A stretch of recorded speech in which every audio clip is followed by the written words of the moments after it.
Hello YouTube, my name's Nero and today we have some Call of Duty Advanced Warfare. What I want to do with this video is give you guys a quick create class guide for the ASM1. I told you guys a few weeks back that I really want to start doing create class guides here on my YouTube channel. A lot of people are always asking me about different kind of classes and stuff that I like to run, and I wanted to make those videos for you guys, but I wanted to wait for the new update to come through, because with the new update, guns get buffed, guns get nerfed, and with this recent update, a lot of the submachine guns got range increases, and the light machine guns just got all around a lot more powerful, and a couple of the assault rifles got nerfed. I wanted to wait for all that stuff to happen before I made these guides, because if I would have made it before the update, then the information I gave you before the update wouldn't necessarily be relevant after the update. So I wanted to wait for that to happen before I started making these guides. Here we are today. We're going to start this off with the ASM1. Now keep in mind, these videos will not be coming out super frequently. I want to wait until I get a really good feel for the gun. I want to wait until I get a bunch of variants of the gun before I can really give you guys an informed video as to what I believe to be the actual best create class with those guns. So they're not going to be coming out a ton, but I will be making create class guides as I get these guns leveled up a little bit and I start understanding them a little bit better. The first one we're going to be doing here is going to be the ASM1, because it's a gun you guys see on my YouTube channel a lot. I use it a ton. It's my baby. It looks like the World War Thompson. I love this gun. I use it a bunch,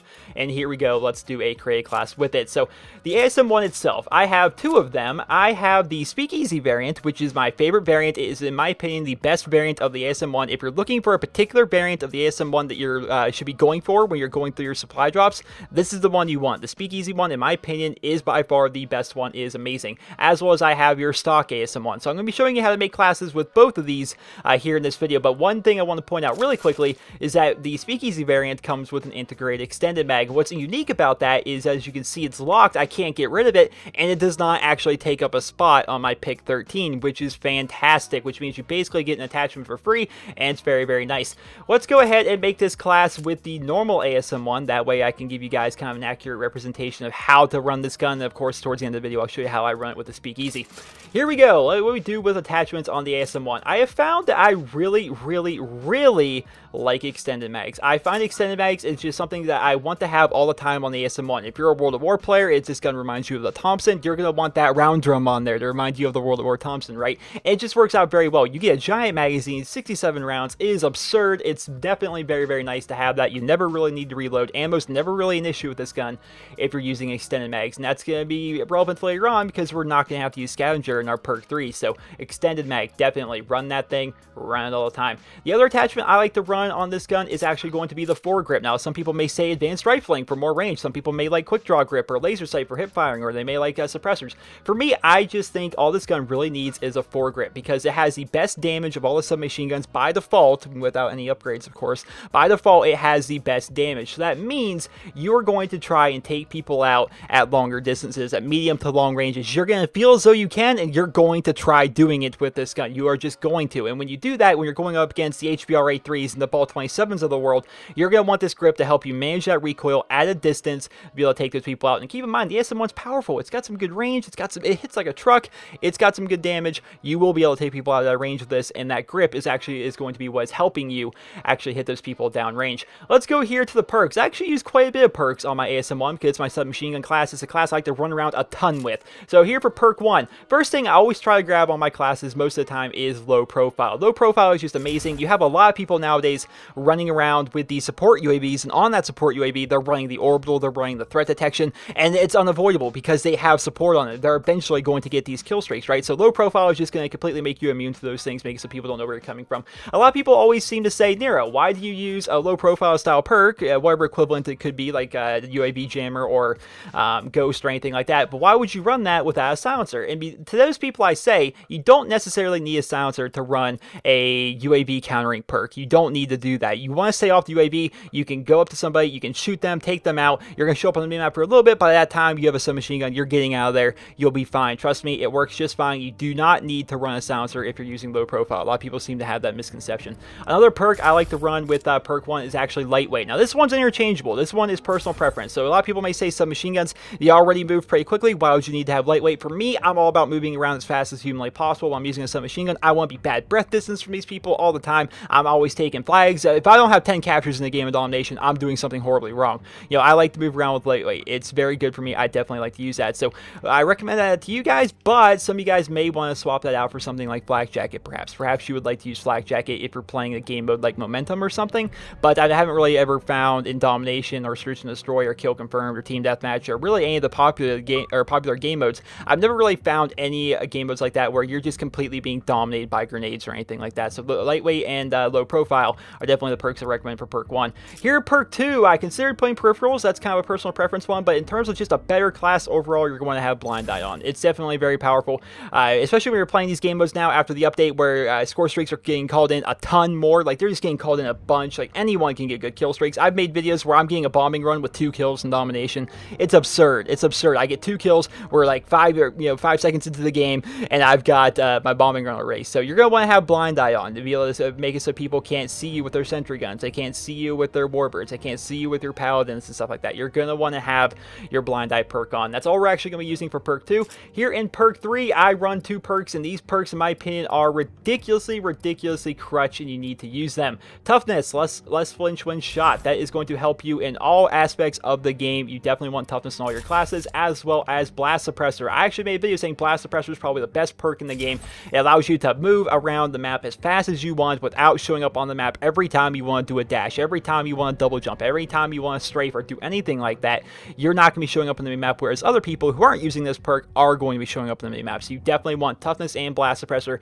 In my opinion, these things are incredibly crucial to having a good create class. Here at the Exo ability, I've gone over a lot of these Exo abilities, and I don't really like any of them. If I had to pick one, it's going to be Overclock. Overclock is on all of my create classes. It's because it's the one I feel as though is actually useful, but keep in mind, this is something I want you guys to keep in mind when you're making your create classes.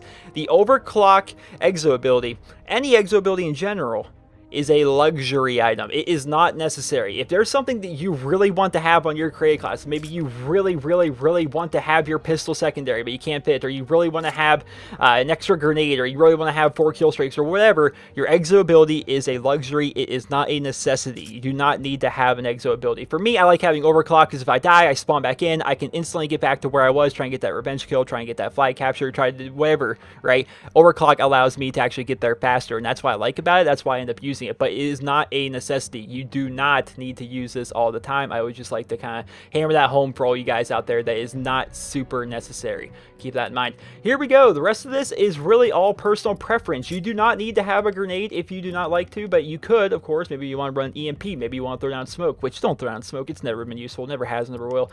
We got stun grenades. We have frag grenades, Semtex. Tracking drones are very fun. I like using those. You can use really anything you want, but me personally, I don't actually use any of these. I basically just fill out the rest of my create class with score streaks. Now, score streaks are an interesting little thing. Score streaks are definitely a bit interesting because you definitely don't need them, but at the same time, you can have them. So, me personally, I like to run the system hack in the UAV. I like to run the recon kill streaks is basically what we call them. We're basically making it so they can't have their minimap. I'm making it so our minimap is working. Now, if you're looking for a particular setup for your UAV, a very powerful one that a lot of people are running now, myself included, is support and orbital and threat detection. Throw on all that. It's the equivalent of a Blackbird from the original Call of Duties, like Black Ops 1, like the original Black Ops 1, or maybe something like Black Ops 2 with the orbital VSAT.